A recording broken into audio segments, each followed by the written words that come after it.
Je m'interroge ce jour sur la question de la circulation en haute mer des navires fantômes battant pavillon camerounais. Comment comprendre que le Cameroun a des difficultés à contrôler l'assurance des navires de mer immatriculés sous son label, ceci le plus souvent en mettant en cause les pays concernés. L'Organisation maritime internationale, dans une récente publication, s'inquiète de la circulation en haute mer des navires fantômes battant pavillon camerounais.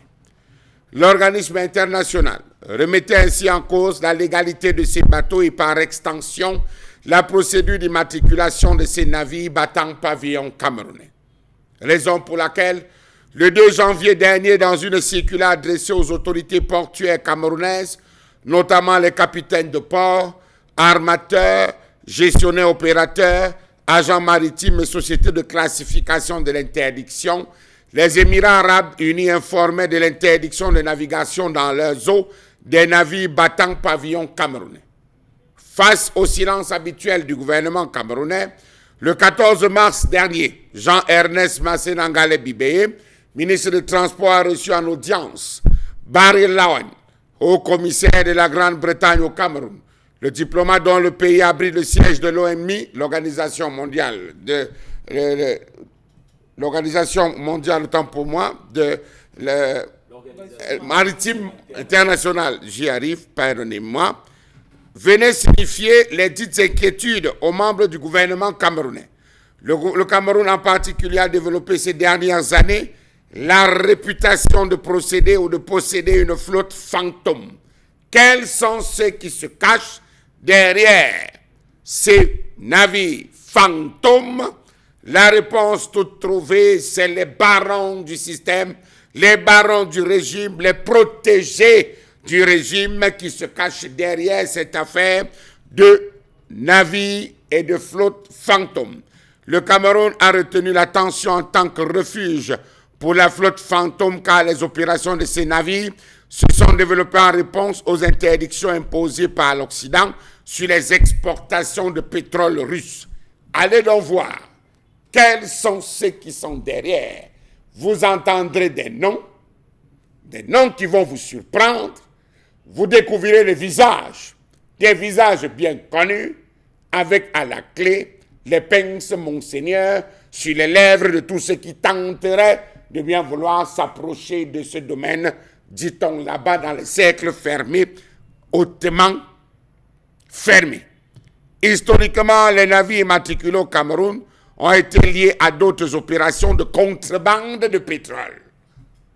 Comment comprendre que tout cela repose sur la capacité du Cameroun à être intégré dans le système d'information mondial malgré les énormes efforts déployés jusqu'à présent? Non sérieux, à quoi joue le Cameroun à la fin? On nous chasse partout. Ici, on nous chasse. À gauche, on nous chasse. Manque de cotisation. Absence, retard de cotisation. Non, pas à jour. Absence de rapport. Cette lacune rend le Cameroun incapable de suivre les navires marqués dans les zones rouges. Savez-vous que le Cameroun est classé dans la liste noire de l'Organisation maritime internationale pour ce qui est de la formation des gens de mer? Au lieu de cela, au lieu qu'on crée une école de formation des gens de mer, on veut inaugurer une stèle d'1 demi-milliard de nos francs CFA. Bravo, c'est bien. Comment comprendre que plus de 200 navires immatriculés actuellement battent pavillon Cameroun sur les eaux internationales? Ces immatriculations sont attribuées par 4 officiers d'immatriculation des navires identifiés au Cameroun: Douala, Limbe, Kribi et Garoua. Ceci conformément à l'article 14 de l'ordonnance numéro 62/OF/30 du 31 mars 1962, communément appelé Code de la marine marchande camerounaise, et du décret 62-DF 325 du 6 septembre 1962 qui fixait les conditions de naturalisation et d'immatriculation des navires. Avec ces décisions, les 10 navires sont désormais blacklistés auprès de toutes les compagnies maritimes et agents maritimes des Émirats arabes unis.